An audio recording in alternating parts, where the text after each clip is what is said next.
diaspora, at whatever time that it is, you got to know that it is all greetings from here to you. You are tuned into Western Spring Television, channel 190 DTT on StarTime, and of course, we're a body of Rave 91.7 FM. Welcome to the program, Spring Delight, that will bring to you every Saturday mornings from the hours of 9 to about 11 a.m. On this particular program, we bring you a whole lot. We start from the world of aerobics, where we'll let you to exercise week in, week out there at the comfort of wherever it is that you are watching or streaming us from. And of course, we have our celebrity birthdays. Yes, we have our Today in History. This is where we remind ourselves of things, of what has happened in our dear nation in the past. And of course, we have the segments where we bring in different guests from different works of life. Yes, they just come, they get to talk about what they do, they get to talk about what is happening in the moment. I mean, in the course of the week, we celebrated the Democracy Day, June 12th. Yeah, so it is so much going on there. So basically, we have a lot outlined for you, and it is still the regular. It promises to be delightful, it promises to be exciting, it promises to be entertaining, and of course, it promises to be enlightening. My name is Ajibike Anjorin Ojo, and for some reason, I'm going to be doing the show alone today. So keep it locked with us. Keep tuned with us. Don't go nowhere. Let us delve into the world of aerobics now. Pick whatever it is that is available to you, that is waiting. Just get the exercise going. I keep saying this. The best way for you to take care of your body after you take in so much is by burning out those calories. It is very, very important. I know what they say about health. Health, of course, it is wealth. Okay, let us dabble into the world of aerobics right now. And when we get back, it is still Spring Delight. My name is Ajibike Anjorin Ojo. Don't go anywhere.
Come on.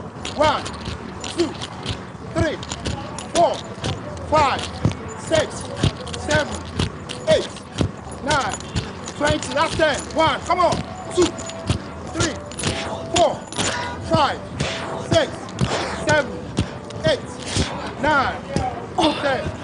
1, 2. Come on. 3, 4, 5, 6, 7, 8, 9, 10. That's 5. 1, 2, 3, 4, and 5. Go. 1. Come on. 2, 3, 4, 5, 6, 7. Come on. 8, 9, 10. Last 10. 1. Come on. 2, 3, 4, 5, 6, 7, 8, 9, and 10. Go. 1, 2, 3, 4. Come on. 5, 6, 7, 8, 9, 10. Come on.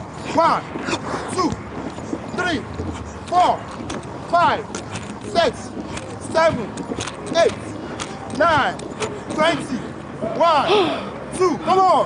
3, 4, 5, 6, 7, 8, 9, 10. Go. 1, come on. 2, 3, 4, 5, 6, 7, 8, 9, 10. Last 10. 1, come on. 2, 3, 4, 5, 6, 7, 8, 9, and 10. I'm sure you had a beautiful time with us. Keeping fit indeed is good business. You could see me panting, sweating out all the calories. It was a beautiful one, and I'm sure you had a swell time with us too. Okay, we are going inside now. For you that have big tummy, we are working on the tummy. The more you do this every time, the more you make this a routine, the more your tummy gets to flatten in, and you know, it just gets in. So come inside and enjoy this ride with me of keeping fit. And remember, it is for your tummy, and it's not just for females alone. It is both the females and the male. Come on in, let's go. 5, 6, 7, 8, 9, 0. Now go in between the legs. Make sure your elbow touch down. One, go. 1, go. 2, Damn. 3. Let's go. 4. No, Touch down. no, it's not touching down. Go down. This one will not touch down. 8. Let's go. 9 and 0. Exchange the legs. Woo. Sorry. I have go for the leg again. Say, carry your head. Go. 1, 2, 3, 4, 5, 6, 7, 8, 9. Odo. Now go in. 3, 2, 1, go. 1, go. Go. Let's go. 3, 4, 5. Go down. Magic carries yourself. Let's go. 9, 10. Bring the leg out. Now pass it down. 10, 9, 8, 7, 6, 5, 4, 3, 2, 1. Now let's start. 10, 5 seconds. 1, like that. 5. Make your go back to come out. So now let's start. Go by 10, 5 seconds. 3, 2, 1, go. 1, 2, right it in. 3, 4, 5, 6, 7, 8, 9. 5 seconds. Again. 5, 6, 7, 8, 9, 10. 5 seconds. 5, 4, 3, 2, 1. 30. Let's go. 1, 2, 3, 4, 5, 6, 7, 8, 9, 10. How many? 30. Now where you are sitting, let's go. Breathe in. Out. In again. Out. Take in air through the nose. Release through the mouth. Let's go. Mouth. Nose again. Mouth. Let's go. 40. 3, 2, 1. Show. 2, 3, 4, 5, 6, 7, 8, 9, 10. How many? 5, 4, 3, 2, 1. Take position. 3, 2, 1. Shoot. 1, 2, 3, 4, 5, 6, 7, 8, 9, 10. How many? 5, 4, 3, 2, 1.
Okay, welcome back to Spring the Light on Western Spring Television 190 DTT. It is a chill morning here in Oshogbo. I don't know if it is sunny wherever it is that you are, but right here, this premises, this surroundings, Oshogbo like this, it is windy. So it's a beautiful Saturday morning. I must tell you that.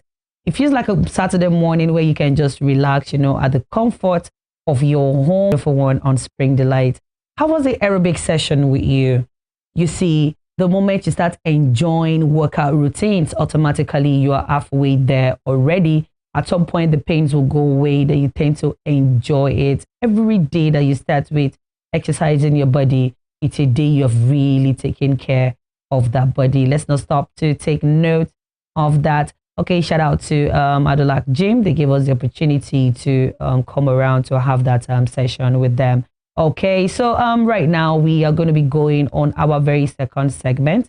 This is where we celebrate with the celebrants. I mean, every day, every of your birthdays are special days. The days you come into the world as a newborn baby, it is a day that is worth celebrating. Trust me when I say that, irrespective of whatever it is that is going on around you. You know, I keep saying this, there are times when I don't want to. I've seen years when I didn't want to celebrate my birthdays because I get sober most of the time on my birthdays. But the narrative from my own end is changing. It is actually a day that is worth celebrating, having people around, real people, if need. Like this, June 14, you got to know that from our stables here of Western Spring Television, the program Spring Delight, you are a celebrity. And we remember you that is watching me right now, you have the opportunity to send a shout out to your loved ones on the program, to wish your loved ones a happy birthday. Definitely, we can always do that for you.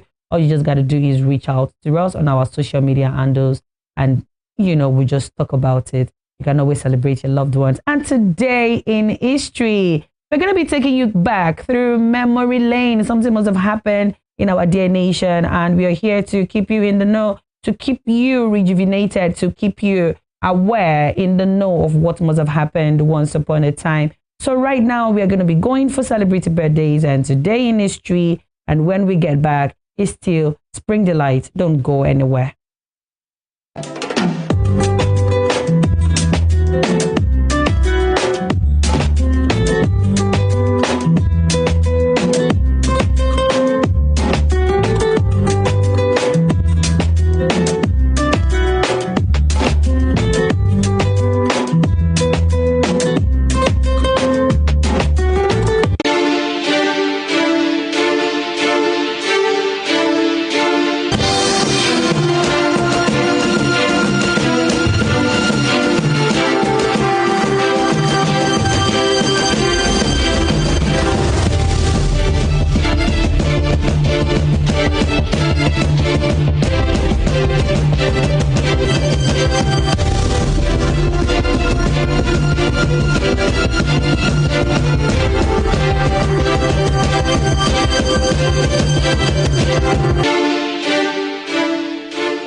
Delight on Western Spring Television 190 DTT.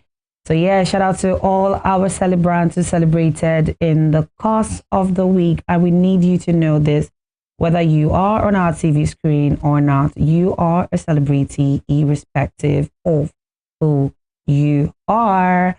And of course, I mean, I don't know what's happening in India. I don't know what is June for them. You know, I mean, this crash that happened, to those who lost their lives in the process, I pray to God that may their souls rest in perfect peace.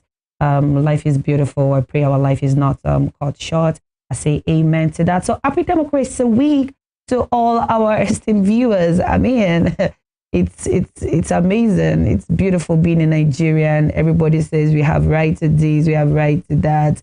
As a Nigerian, you know, there is so much going on in that space. But then that leads us to having our first guest for today. He's an honorable, and we're going to be speaking about the significance of the democracy, the democratic gains actually in Nigeria since 1999. I'm not going to be doing justice to this alone. In our midst this morning, we have our very first guest. Yes, is in the person of Honorable Adewumi Adeyemi Irekandu. Hope I got that right. Is a member of Osun State House of Assembly, Oboko. You know, there is this thing about Yoruba.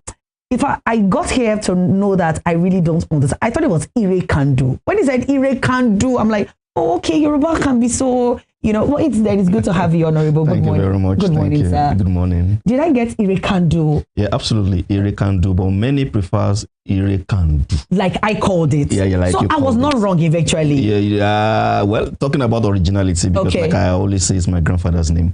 So Irekandu. Irekandu. Just like kind of a deviation from the Irekandu. Irekandu. So it is Irekandu. It's all good. It's so good to have you this morning. Thank you very much. We're going to be speaking to you about the democratic gains in Nigeria since 1999. First of all, I want to talk about the June 12 elections that was held years back. And first of all, before I delve into the questions we have for you, take us back to memory lane. I mean, you're a young honorable, a baton, you know. So now for the Gen Zs that are coming, some don't, they just know, they just hear, they just read, they've not really heard. So I want you to tell us your side of what you felt, what you thought about June 12 election. Okay, well, June 12th, at that time, 1993, I still recall very well. I should also be a child. Definitely, right? Not a baby, but a child. Yeah, around that time. But you see, because we were around, we saw the news, we saw everything. It's all about when a military president, as everybody has expected, that he's going to hand over to a democratically elected president. And everybody came out, voted. My parents did. My uncles, aunties, every one of them, rushed out to vote for this president who is Moshood, Abiola, Kashimawo Abiola. Yes. And after he won the election, we were all expecting that he's going to be declared, elected, and and the reins of the government handed over to him. But unfortunately, that was not the case, and the military president at that time came out, and that election was annulled. Yeah. So that means he could no longer hand over to him, and that was a kind of a slap on everybody. And everybody saw at that time, as even shortly after that time anyway, June 12, because that was about the first time the Nigerians would come together, to elect somebody, both north, south, west, east. Everybody came around that this is a president that we want. We want a presidency in Abiola. You will recall we had a lot of jingles, MKO, Abiola, different kind of songs at that time. So it was really popular at that time, but unfortunately, that's a president Nigeria never had. Yeah, I just wanted us to just deviate into that part. So bringing us back, we're going to be speaking about democracy since then, and we'll speak about what does the 25 years of unbroken democratic rule mean for Nigeria as a nation. Okay, so let me ask you this first question. To what extent has democratic governance since 1999 contributed to the infrastructural development in Osun State? Okay. Let's come back to politics. Let's talk. Okay, thank you. There have been advancement now, 25 years unbroken. Now, I always say this, that we might not be where we want to be, but we're not where we used to be. There has been some movement, forward movement. It might not be as we all want it, because many of us want to sleep and just wake up in a new Nigeria, It's not as if it's not possible, but unfortunately, we are not there yet. But we have moved. Though it might be very slow, but we have moved.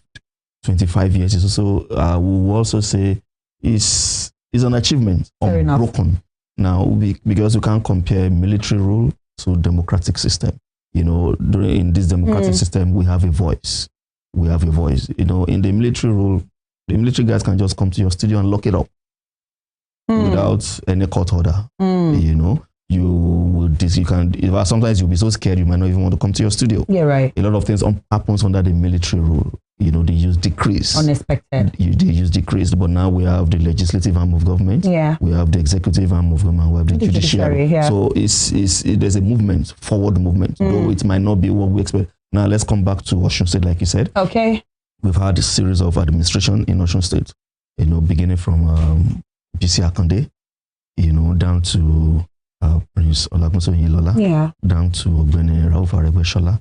Down to Ogbeni Gboyega Oyetola, then down to our present governor, Ashiwaju of Edeland, you know, Governor Ademola Adeleke. So there have been developments, you know, because all this did not really happen during the military era. Okay. It did not happen. So Osun State has witnessed, like I said, nationally, it might not be the kind of movement we expected, but there have been some movement. So same way with Osun State also.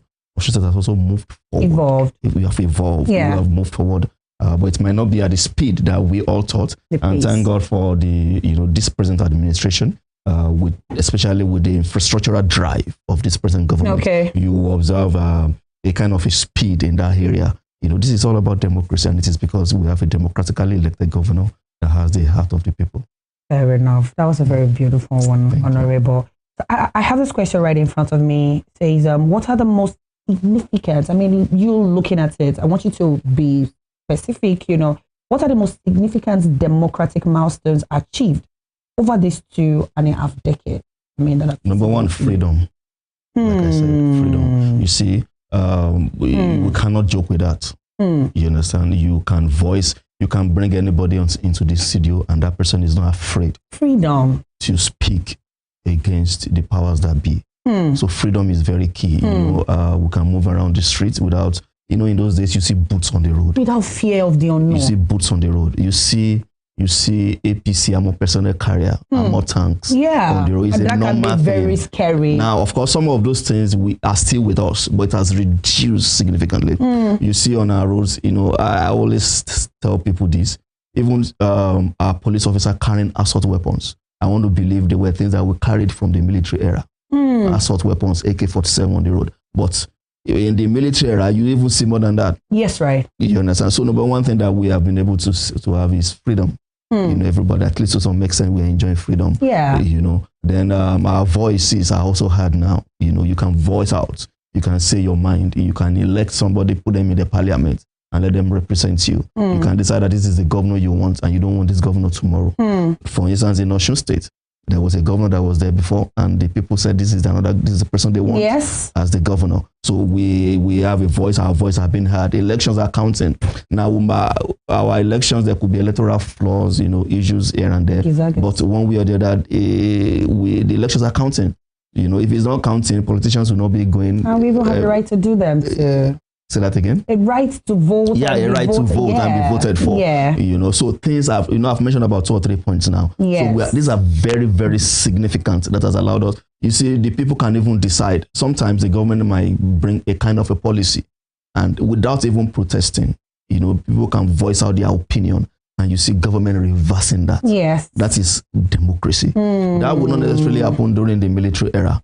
You dare not, even apart from the special guys that we had around that time, the likes of Gani Fawehinmi, you know, that spoke truth to power. Not many of them. Many will be cowed, many will be caged. But this time around, we have more people voicing out their opinions, you know, against the powers that be. So these are significant moments. Yes, and key ones too. That's a beautiful one. I mean, the freedom thing is not something one should joke with. Absolutely. And that is why a lot of us, even when we travel, I mean, into the Western world, we say there is no place like home because we feel we are so free here and like, okay, thank you very much for that.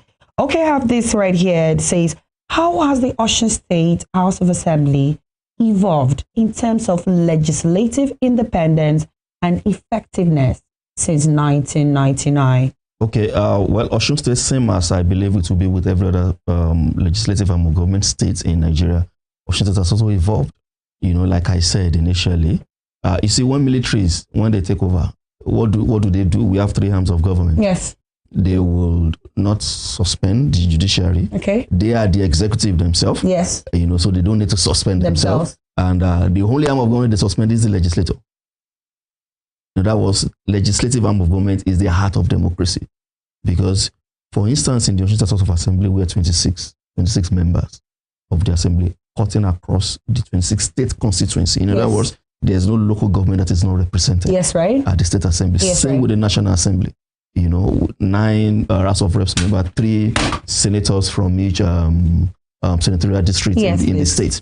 So we have all these people. These are the voices. These are the people representing, their constituency, their various constituencies at the parliament. So that means since 1999, Osun State has had somebody representing them, in their local government at the parliament. And what do? We make laws. We represent our people. We also have an oversight on the executive arm of government. In the military era, nobody will have an oversight on, for instance, Antonio Dufia. Okay. Who will do that? A military governor.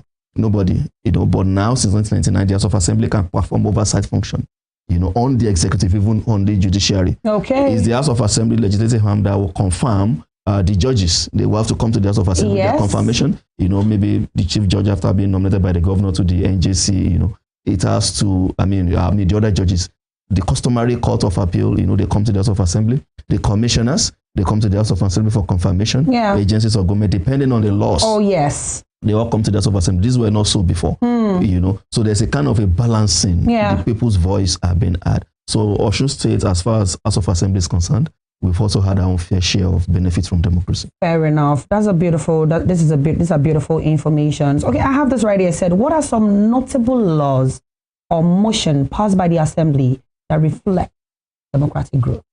Okay, now let me say this that comes to mind. That has been passed by this present Assembly, and that's the Osun State Protection Against Disability. It's a disability law. Now, up until that time, the law was passed. It is not an offense for you to discriminate against persons with disability. But now the law has been passed. So it is now an offense. Not only passed, has been signed into law by Governor Ademola Adeleke.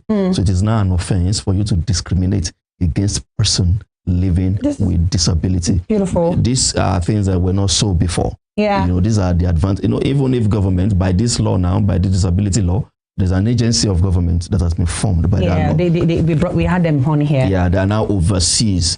Everyone living, with disabilities, everyone with disabilities in the state. It was not so before. Definitely. So if the state government wants to, for instance, employment, they have a kind of a quota for them. They're eligible. So if someone goes for any organization, private or public, you cannot by that law discriminate based on that disability, especially when disability is not even affecting the person's job. You understand? Every public buildings now, I think there's a kind of 3 years, if I remember very well, in that law, 3 or 5 years, every public buildings, private buildings must give adequate access for people with disability to be able to access their buildings. So after that number of years given by the law, it will become an offense for any public or who has not done that. You see, these are things that have been done by the legislature, which up until that time, before democracy, it will always be decreased. The executive arm of government just issuing decrees, and we've had a number of bills, a number of laws. Okay, let me give you this instance. I think I always say this, because the legislative arm, like I said, oversees the activities of the executive arm. There was a time the government had a consultant that was overseeing the auditing of staffs. So there were complaints that was brought to the House of Assembly, that the process is not easy, especially because of the elderlies involved. And the House of Assembly had to halt by resolution of this. They had to halt that process. Yes, right. That's part of what the House of Assembly does. Yeah. Is because if there were no House of Assembly, the executive arm of government would just continue to do, so whatever it says they want that they want. So the House of Assembly is like a check. The 3 arms of government are very, very important anyway, but the Assembly, the legislative arm are the ones that check. What the goes on with the executives and of course the judiciary also checks the House of Assembly. So it's a 3 interwoven arms of government. They all work together to achieve the same function. That is a beautiful. You're going to make a good teacher. I hope you know that. Okay, I have this right here. He said, has there been a healthy relationship between the legislature and the executive in promoting checks and balances? You just said that, but I want you to. Yes. Like I just said this now. Now, let me make this clear. Okay. That because, for instance, in the Osun State House of Assembly, we have our party as the majority. As a matter of fact, we could say 99%, because out of the 26 members, there's only one opposition member. Now, that does not mean that will not perform our function. Look, for instance, the example I just gave now. Yeah. The executive arm of government were doing something, and the House of Assembly had to halt it, suspend that process. You know, it's like a kind of a check. So for you to prove that the House of Assembly is working is not by necessarily just making noises everywhere, just trying to show going against the executive arm of government. Okay. You see, the function of the House of Assembly, the legislative arm of government, and the executive is to make life better for the people. So if the executive arm of government is doing what is good, the legislative arm of government has the right to support whatever it is that they are doing. So in Osun State House of Assembly, there have been a very good relationship, you know, between the executive arm of government and the legislative arm of government. Beautiful, which gives us a smooth ride as we go in the political matters of the state. Okay, I have this right here. He said, are citizens today more aware or engaged with the legislative process in Osun State? Yeah, it's increasing. Okay. You know, because for me, sometimes we give enlightenment. You know, many people do not really know. You'll be shocked at this. Okay, take for instance, there was a video that one of our aides posted because there's a tradition. It's the sergeant at arms that announces the arrival of the speaker. Okay. So when all members are seated at the floor of the house, the speaker is the last person that will come in. So while he's coming in, the sergeant at arms holds the mace and announces the arrival of the speaker and proclaiming Mr. Speaker. Okay. You know, and all members will rise because the sergeant at arms has announced the arrival of the speaker. Definitely. Now, what's the point I'm trying to make? That short clip of the arrival of the sergeant at arms announcing the arrival of the speaker was posted on social media. Okay. And some of the comments amazes me because I discovered that some people do not really know the import of that. They were like, why is he shouting? What was he even saying?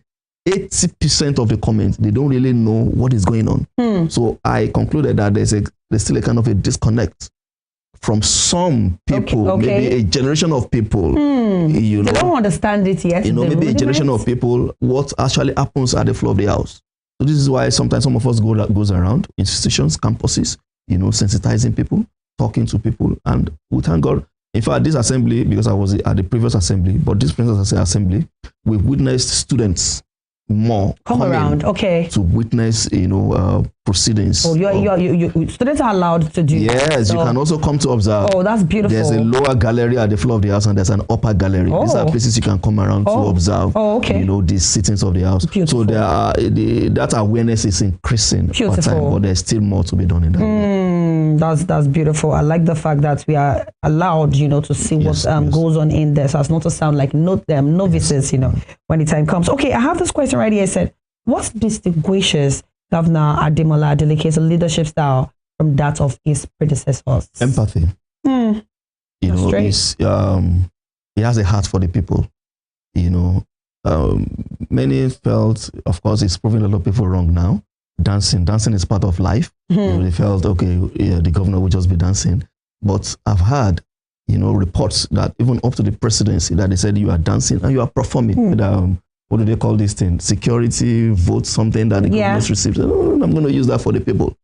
You understand? Yes, please. From that, there's this, what they call this half salary that have not been paid over years. That even while they were having, you know, before the campaign, before the election, the former governor said, it's not possible. How will you pay that? And we've seen the governor now pay that of almost was some previous administration were not able to do. It's because he has a heart for the people. Look at the infrastructural development. Yes, right. You see, let me say something. Someone that doesn't have the heart for the people cannot do that. Because you'll be thinking about yourself alone. You know, it takes someone with a heart for yourself alone. You know, it takes someone with a heart for the people to be able to conceive the idea that, okay, look at this infrastructural development. Do you know what is going to do the import of that? Do you know the employment that has been gotten through that? Yeah. You know, do you know the effect on the economy?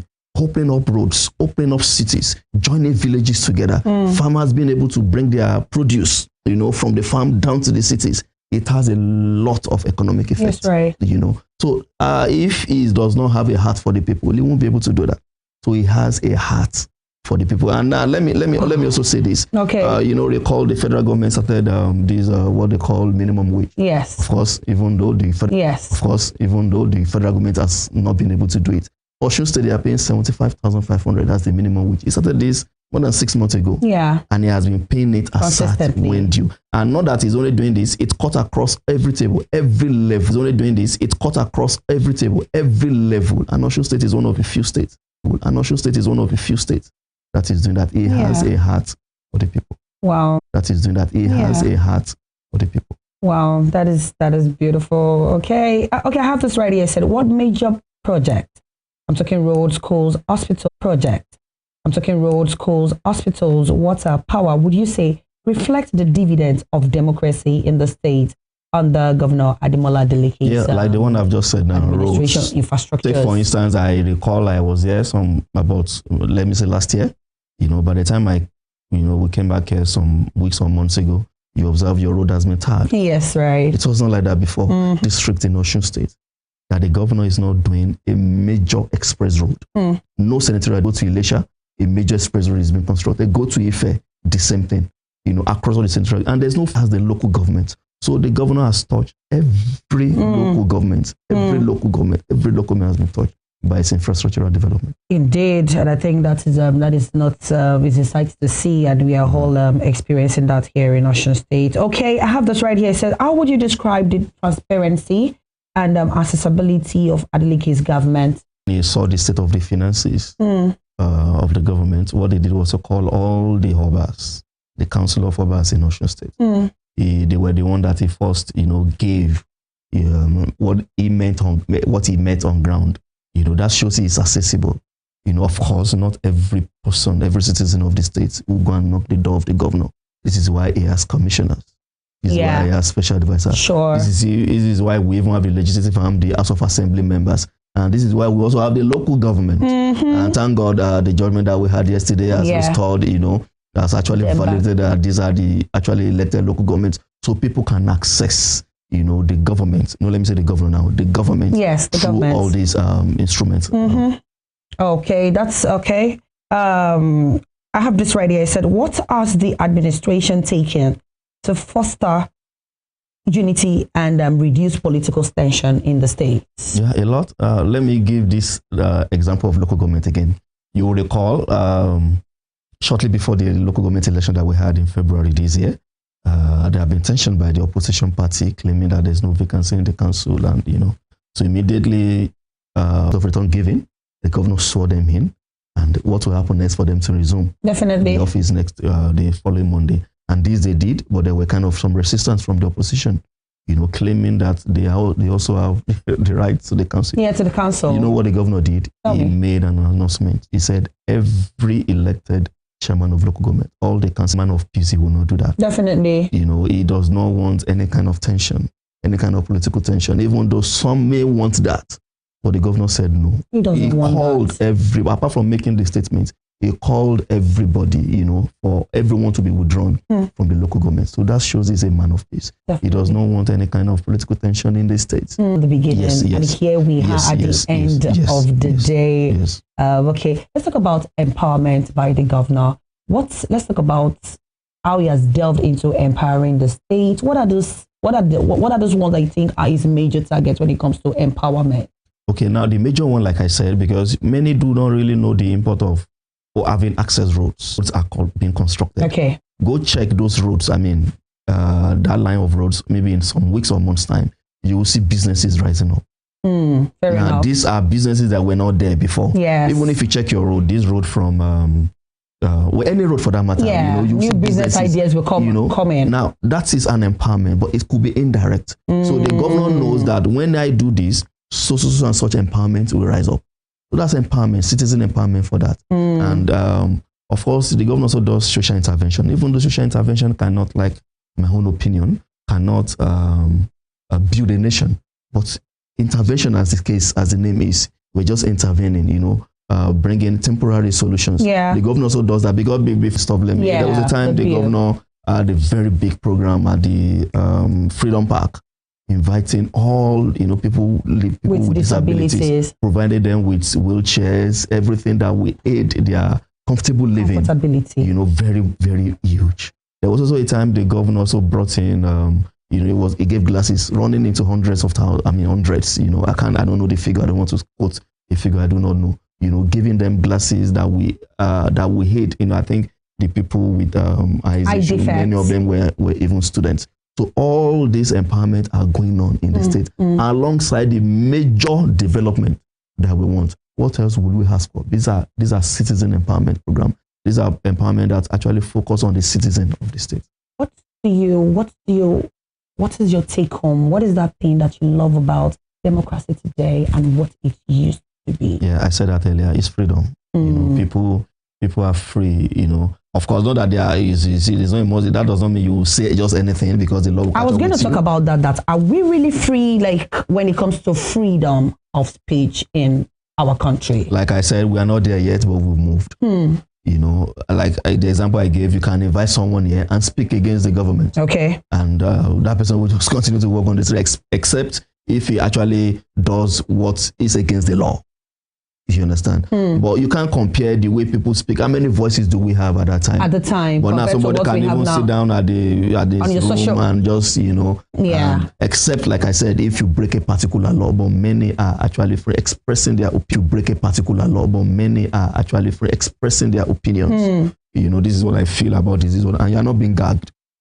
Yeah, we've been speaking to Honorable Adewumi Adeyemi Rekandu of House Osho State House of Assembly member in the Obokun area local government. Am I right about that? Obokun State Constituency. And we've been speaking about democratic gains in Nigeria since 1999. And of course, we brought it down to Osho State here, how we have evolved, how everybody can now be part of politics. And it's beautiful when you see this, because trust me when I tell you, these days, both the young and the old, we are all part of the politics. There is a politics for there is democracy, let me use that word, for everybody now, irrespective of the age. We bring a lot of young politicians, even we bring the old ones too. That is just because there is an age bracket, there is a place and a space where everyone can fit in, where everyone can practice democracy, where everyone has a right, and where everyone has a voice. Thank you very much for coming around today. So now, what are your parting shots? I mean, let's talk about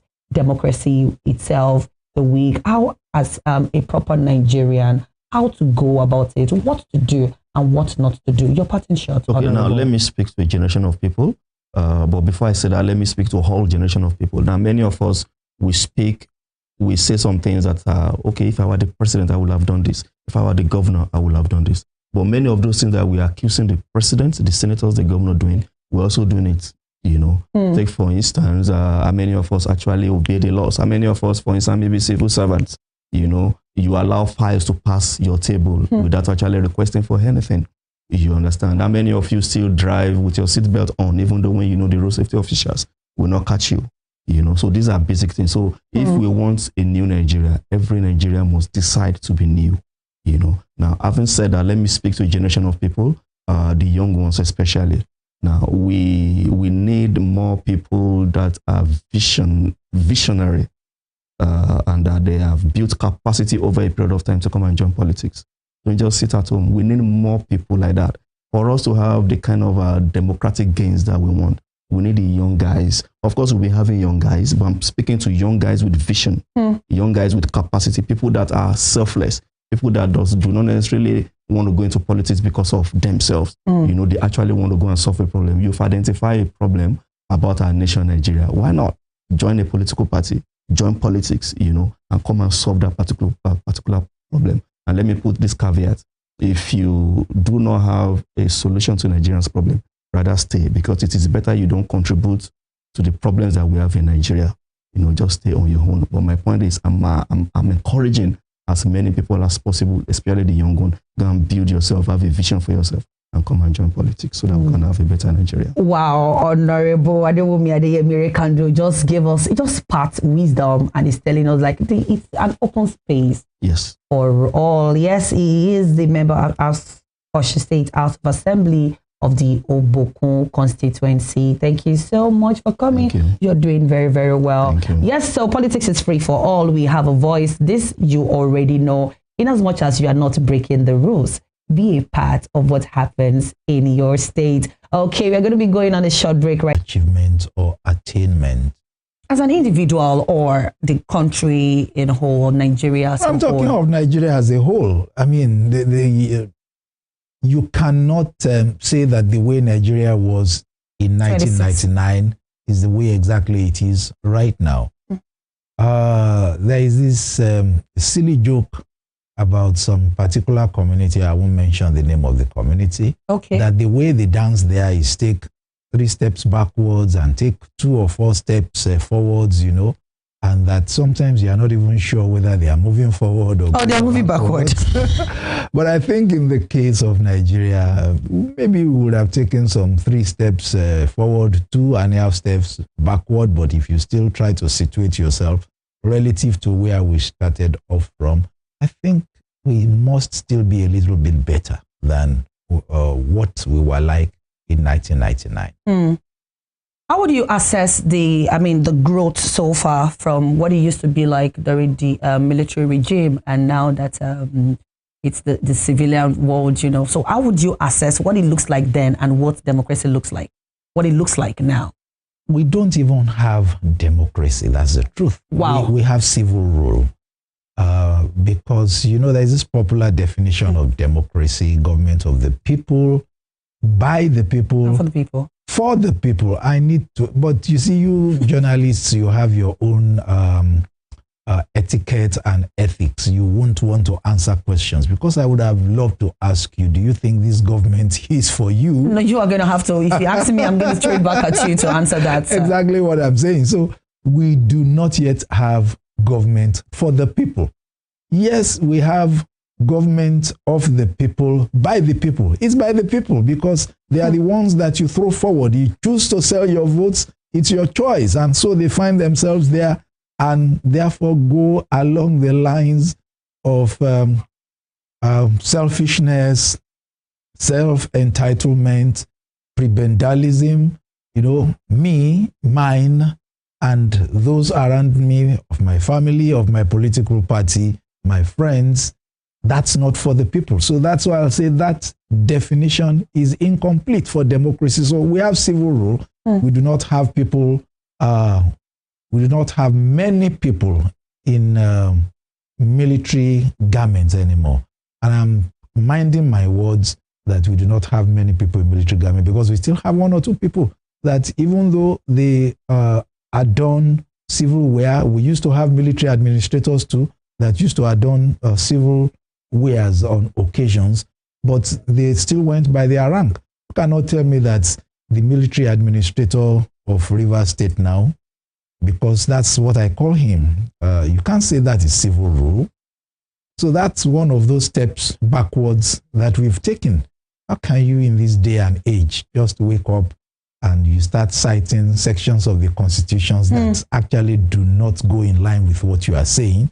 All of us know everything about Section 305 of the Nigerian Constitution. And we know that the President of the Federal Republic of Nigeria does not have enough powers to say that he can just announce by wishes the removal of the governor and the parliament of that state.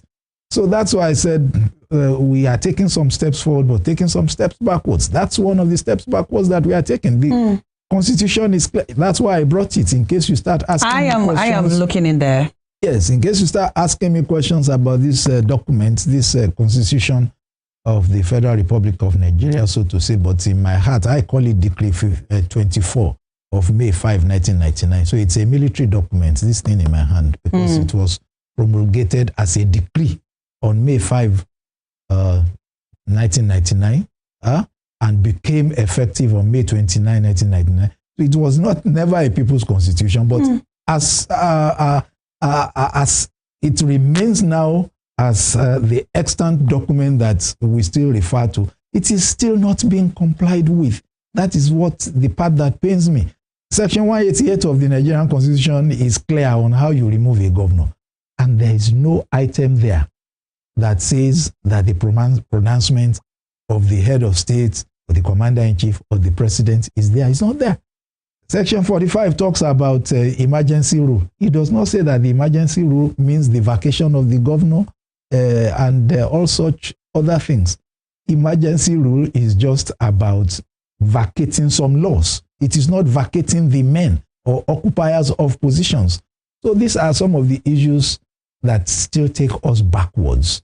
And I say we have civil rule, but definitely not democracy. I can keep on talking about so many things that are against this constitution. I can mention one more because I don't know how much time we have. We do have time. I want to hear the one more you want to speak about. Yes, the one more is this Supreme Court pronouncement on local government autonomy.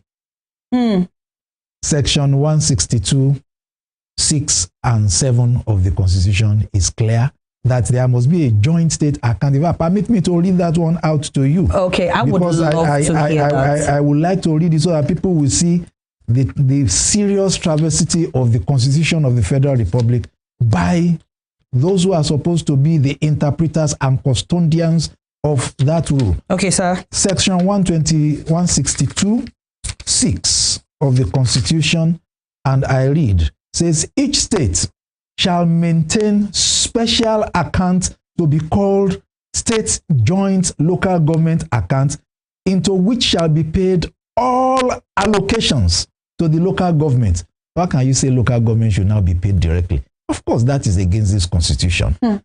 And the same constitution, 162.7 says, each state shall pay to local government councils in its area of jurisdiction such proportion of its total revenue on such terms in such manner as may be prescribed by the National Assembly and by extension as may have been released by the Federal Allocation Committee into the different states. So how can the Supreme Court now wake up and say states, should be bypassed and the federal government should start paying local governments directly? So we have a lot of such issues of making a nonsense of Decree 24 of 5th May 1999 that we call the Constitution of the Federal Republic of Nigeria. And therefore, we better just go straight and do what is right for the future of civil rule to really translate into real democracy. And that is to have a new constitution, a people's constitution, one that will relate to the confab. The national confab of 2014 was convened and convoked by the federal government. So it has legitimacy. Its reports, 898 pages, and bringing all those men together, putting the resources of Nigeria at their disposal to make them sit and come up with certain positions. And then a succeeding government came in 2015 and just put it on the shelf.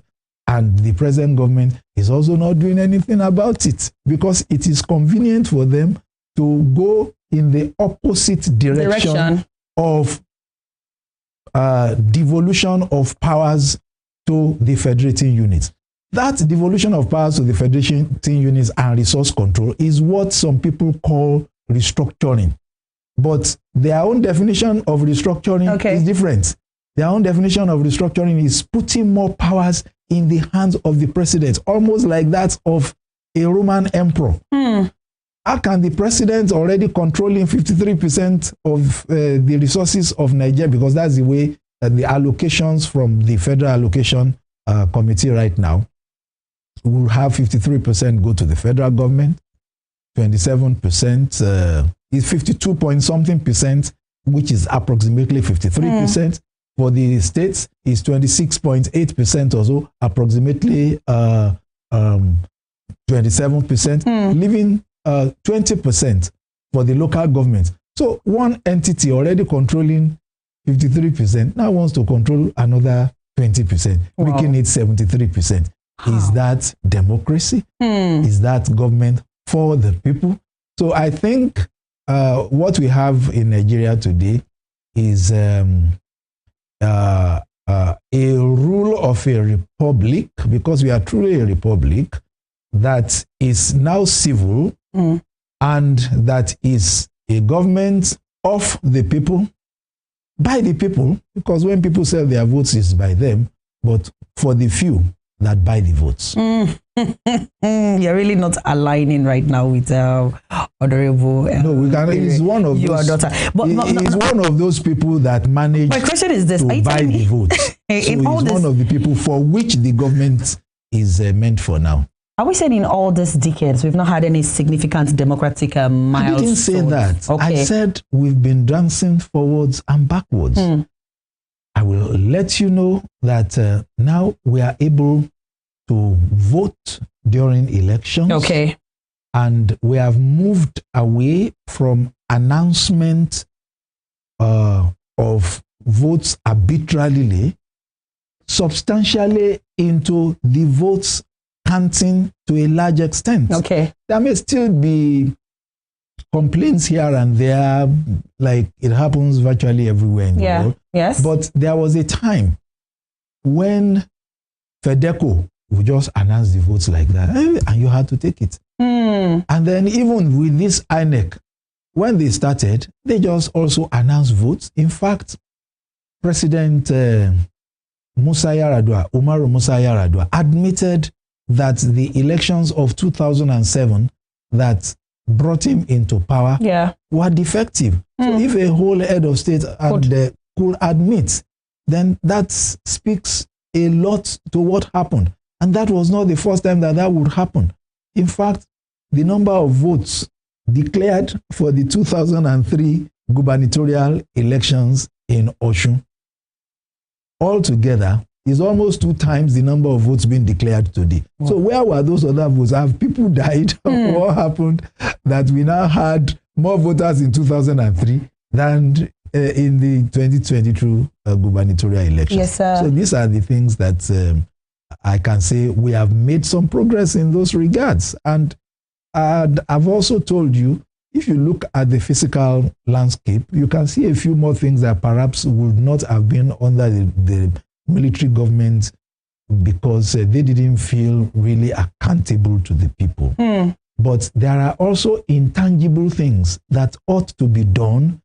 Intangible because you cannot feel them, but they have impact on the people that we are leaving undone. So you can see I'm talking of moving forwards and dancing backwards at the same time. So at the end of the day, I started this discussion with you saying that we have probably taken about 3 steps forward, 2.5 steps backwards. But if you look back, you will still see we have moved forward a little bit. Fair enough. That is actually what I said. Now, what do you have to say about the honor list that the president on the June 12th, the Democracy Day celebration? What do you have to say about the people? Well, it's nice to honor people. And are you leading me? No, I am not. It always feels like, there is... Okay. Why are you so sure that there will be buts? Okay, sir. There is no buts. I can assure you I will not use the word word buts, okay. So it's nice that some people have been honored. Yes, sir. It is also a fact that some people had earlier been honored and some people have just been honored now, indicating that there could still be a few people that were missed out that would be honored in future. However, I didn't use bots. Go ahead, sir. However, the list smacks of partiality, smacks of vindictiveness, and smacks of immaturity on the part of those that compiled it. How can you compile such a list and you wrote a speech for the president? I am assuming the president himself did not have enough time to go through that list. And you were reading from a speech that was on a teleprompter, which means you could have seen what was written. And the name of Ayo Adebanjo was mentioned as one of the heroes of democracy. When it now came to giving the honors, you are giving Papa Fashoranti. Papa Fashoranti deserves it. He is my father. He deserves it. You are giving Ayo Fasomi. Ayo Fasomi deserves it. He is my father. These are 2 fathers that were worthy. Yes, that were awarded. And these are 2 fathers that I am directly close to. One, until his death, I used to take him in my car to church. We will sit together in church. That's Papa Ayo Fasomi. The other one, Papa Fashoranti. Until recently that I stopped traveling through Akure. If my car will stay over in Akure overnight and I will go by air somewhere, my car will be in his house. So they deserve it. Sort of delay, but why would you now not give Ayo Adebanjo? I'm coming. Okay, sir. I'll talk about Dele Momodu too. Dele Momodu, I also believe Dele Momodu and I were friends from the university, and therefore I took interest in the role that he played, and all of us were concerned about him during this June 12 struggle, and there were photographs of himself and this man that later became president of the Federal Republic of Nigeria. So why would you? So it's just that anybody that is in real Afenifere, PDP, Labour Party, or anybody that you consider not to be your friend should be excluded from the list. I will assume that it is the handiwork of those that compiled the list for the president. But I think the president should come and apologize to the rest of us for the show of immaturity that is in that list, for the show of vindictiveness that is in that list, for the show of not being comprehensive enough that is in that list. I can mention so many other names, but for want of time. How about Yinka Odumaki? Okay. These are people that were very active in Afenifere and doing things, but because President Bola Ahmed Tinubu, and I can say this with all responsibility because I can prove it, take me to any court, I will prove it, that we have seen the hands of President Bola Ahmed Tinubu in the division of Afenifere. And so when you now divide Afenifere, the one that you now think is yours, because you have taken them off the real path of the Afenifere that Obafemi Awolowo established. Because of Afenifere is not a Yoruba organization. Okay. It is a welfareist political organization to ensure good governance for all of Nigeria, but because it had its roots in Western Nigeria, would make sure that that good governance started from Western Nigeria. And anybody that was in Western Nigeria as at that time, Igbo, Fulani, Hausa, enjoyed free education, enjoyed free health services. There was no segregation to say, oh, you are not a Yoruba person, so you should not enjoy. In fact, many of those that worked with him, oh, they are famous. What is his Oriki in Yoruba? Those that were sponsoring his Afenifere, Alfred Rewane, Agbole Bolo ti jáde nílẹ̀ Yorùbá. So these are the things that we were trying to be sure that we keep on to what Obafemi Awolowo will do. But he has gone on to entrench this thinking of Omeni Oshedibebere and therefore sponsored a few people that believe in that concept, and they are running with that. And so they are the ones that deserve to get a national award. Oh, wow. There's something wrong with that. Wow, okay. It's a negation of the spirit of democracy and magnanimity. Talking about the spirit of democracy, do you think Nigeria has learned from the failures of past republics? Do you think we are avoiding anyone this time? I am not sure that we have learned much because we have in fact done a few things worse than before. Oh, yeah? Because, and that is because we fell into the error of a military rule. And a military rule is essentially a unitary rule because the military is a unitary command. Okay. There is one head of state or commander-in-chief of the armed forces who had colonels and lieutenant colonels as governors. Now, for us, in the First Republic, we had a republic where we had regions. Each region was controlling about 65% of its own resources. Okay. That was the provision of the Oliver Littleton Constitution of 1954, which was sustained by the Independence Constitution of 1960 and the Republican Constitution of 1963. So until the military incursion, regions were controlling their resources. That was why we were able to build Cocoa House in Western region. That was why the Northern region was able to build what has now been called the Ahmadu Bello University. Yes, okay. That was why the Western region was able to build what is now called the Obafemi Awolowo University.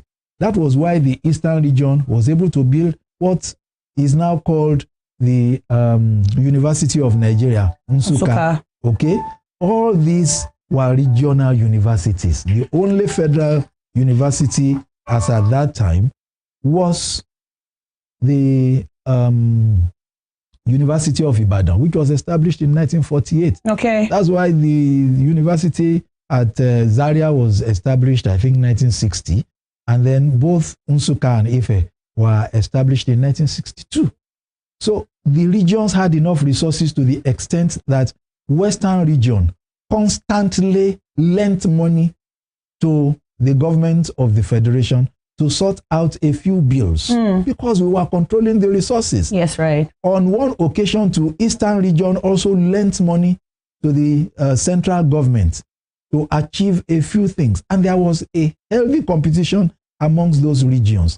But when the military generals came, how would a military general want a lieutenant colonel to be controlling more resources than him? So they turned it the other way around.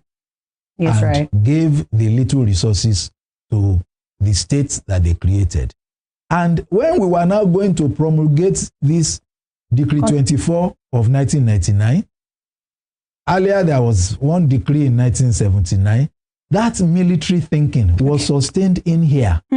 So if that military thinking was sustained in here, and you now have the states having to beg from the center for resources to develop their respective domains, how can you expect that we will have the kind of development that we had in the First Republic? So that's one major difference. And that is why we keep on calling for a new constitution. A new one.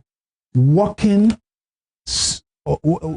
on the 2014 confab that would return us to a similitude of the Oliver Littleton Constitution of 1954, the Republican Constitution of 1963, and the Independence Constitution of 1960, taking the best of provisos from those documents to let us have a new 2025 constitution. We should have a new constitution before the 2027 federal elections in Nigeria, and if possible, before the 2026 state gubernatorial elections in Ekiti and Osun states. That is the only thing that can guarantee true democracy. Because right now, it's a winner-takes-all thing. So once somebody is in government, every other person does not matter. So that's why I said it is not democracy. Government of the people, by the people, for a few. That is what we've been having. Do we even have electoral integrity? Do you still have electoral integrity? If you have to look at our electoral process, which of those elections do you think has been free, fair? Which one is more controversial? I mean, do you want to talk about that? I've analyzed that already. I've said consistently our elections have been better, whether you like it or not. It keeps getting better. Getting better. That's the truth. Okay. You cannot tell me that the elections of 2023 were at the same level with the elections of 2003. Fair enough. We are far better with what we were able to do in 2023. Fair enough. Because at least we have moved away now from just announcing figures. What we do now is that we buy those. So the votes are beginning to count. Yes, okay. If they do not count, nobody will be buying them. Before, all you needed to do was to buy the INEC. But now you don't buy the INEC anymore. You buy the people, you buy their conscience, you buy their future. And if the people are also, I'm trying to use nice words. Okay. I don't want to say simple or foolish or whatever. But if they are conditioned to sell their future and you're able to buy it, good luck to you. So, and bad luck to them. So they keep on talking on social media and grumbling, but you have essentially bought their future and you must recoup from your purchase.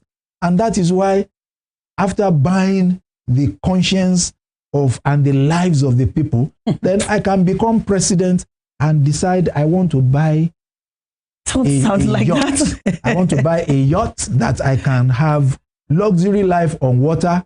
The rest of you must tighten your belts. After all, I've paid you for your votes. I want to buy a new presidential jet and enjoy my life. I have settled you guys. Please allow me to be. Don't sound like that, Aki. No. I need a Cadillac. President, I won't say it loud that I am emperor. President, emperor of the Federal Republic of Nigeria, I will go around in a Cadillac, even if the rest of you cannot fuel your vehicles. So anybody that gets into those offices would settle himself. Then he looks around, who are the people that can shake me now for the next 4 years? Oh, these parliamentarians. 150 million naira worth of Jeep for each of you. At August 2023, 500 million naira each for each of you for palliatives. Christmas 2023. You see, I'm mentioning figures and seasons. Oh my God. Christmas 2023, another 500 million naira each for every parliamentarian. And because some disgruntled people like Gokiomibodu were making noise about it on radio, then I said, okay, let us move from that and then now call it constituency projects and put more money into constituency projects. And then who are those that can make further noise again? After I have removed the fuel subsidy, and there is nothing like Sure-P, which Goodluck Jonathan put in place under elder statesman Christopher Kolade at that time, subsidy reinvestment program. So, but for this regime, no subsidy reinvestment program, just let us reinvest amongst ourselves. Parliamentarians have more money for constituency projects. Governors have more money to build flyovers and bridges where they are not required. And then the people themselves keep on languishing. So, but the people already sold their conscience, sold their lives. So that is it. So it's a vicious cycle. And people have to wake up. People have to demand for democracy if they want true democracy. How do people demand for this through democracy? I have said that in the course of all my talking. Do you They should stop selling their votes. They should bring themselves together. Do you know that because votes now count and people now buy them, we are discovering that there is no election that maybe up to 40% of the people eligible to vote have come out to vote.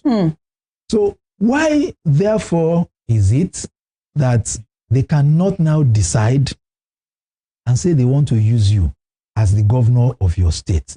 Let all of the 40, 30, 25% most of the time that come out to vote sell their votes or however to the different political parties that have enough stolen resources to buy votes, PDP and APC especially.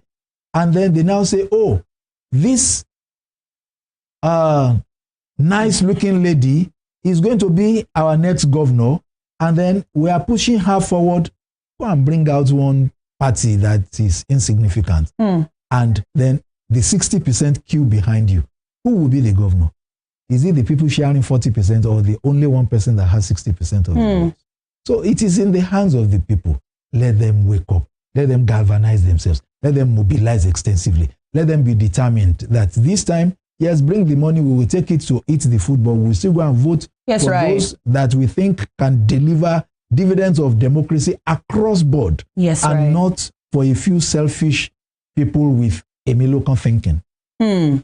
I mean, it's been a beautiful one having to speak to the architect Omigodun himself, who has been speaking about the gains of democracy since 1999. For your parting shot, sir, I need to ask you this.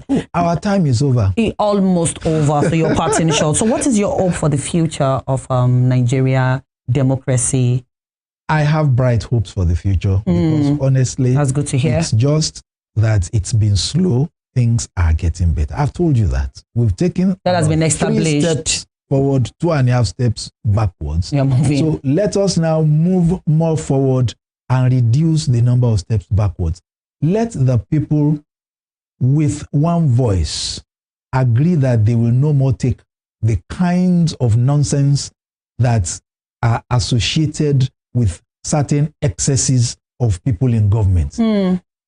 One man declaring a state of emergency in Rivers State. People should keep shouting about it until it is reversed. And even after it is reversed, those that did it should be made to account for that evil at the next elections. Then situations like the Supreme Court pronouncement, people should make enough noise so that the Supreme Court will hear, because incidentally, only the Supreme Court can reverse itself anywhere in the world. Fair enough. So in some other parts of the world, the parliament can go back to reverse the Supreme Court. Yes. But even then, it is difficult, because in virtually every federation in the United States of America, you need 2/3 of the national parliament and 3/4 of the number of state parliaments. In Nigeria, it's 2/3, 2/3. 2/3 of parliament, 2/3 of the number of states to change anything. Have you seen? There are very few things that they have managed to change. Especially, I must congratulate the 9th Parliament and General President Muhammadu Buhari for signing into law those few amendments about power generation distribution and the one about railway and a few other things. But moving forward, you are asking, how do we guarantee a better future? Yes, please. Let the people ask for a new constitution. A new constitution. Yes, and in that new constitution, there should be devolution of powers. Okay. We should have the state police. All these 68 items under the exclusive list in this Decree 24 of 1999 that I hold should be reduced to just about 8 or 10. Only those 8 or 10 that relates to the currency, that relates to defense, that relates to immigration. Yes, please. You know, in the United States of America, they have only 18 items on the exclusive list. And the rest, they call it reserved. Reserved means the states handle all those things. But in Nigeria, 68. Let's do a quick multiplication. 68 relative to 18. That's more than 3 times. It's not up to 4 times the number of items in Nigeria that you put exclusively for the federal government. And then you now put the rest even in concurrent, which means those concurrent, the rest actually are in concurrent and residual. Those concurrent, the federal government still shares with. So by the time you add the list of concurrent with the exclusive, then you are having so many items, maybe about 100 items altogether in the powers of the federal government. Okay. So going forward, people should ask that this new constitution that will now be a constitution of the people, that will say, we the people of a truth, because there is a lie in here in this Decree 24 of 1999.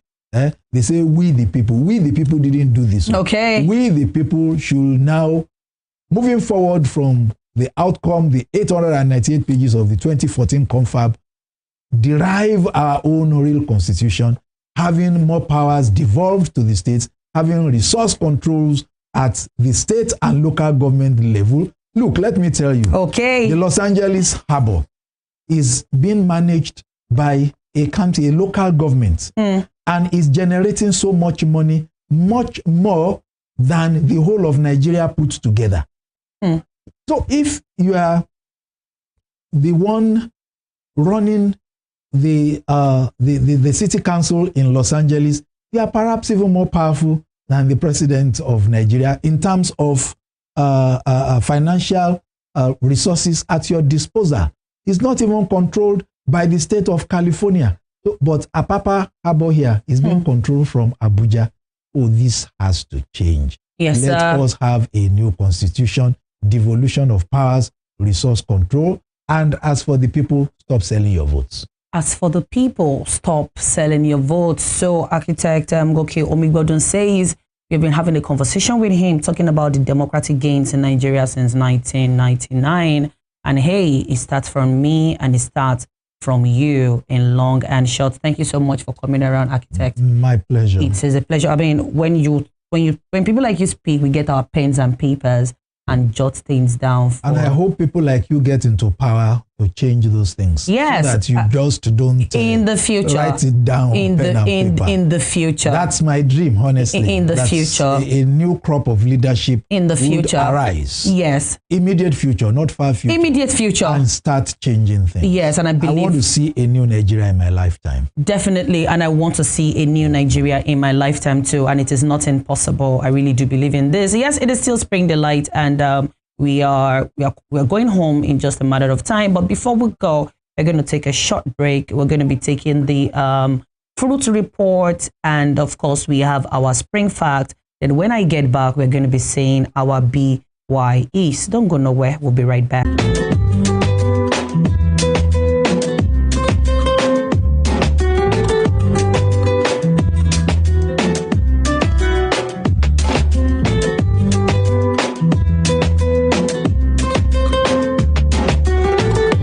Okay, it is Spring Delight, and it has been a beautiful time today. It has been an educational one. It has been an enlightening one. It has been one whereby you can actually sit down to reminisce and think about how you want to be a part of a new Nigeria. Democracy starts with me. It starts with you. It is not in the hands of anybody but yourself. And that is it about that for today on the program. I want to say a very big thank you to the entire transmission team for being with us and for making this happen. A special shout out to our guest today, the Honorable Irekondo himself, Oboko constituency, and of course, architect Goke Omigodo, who graced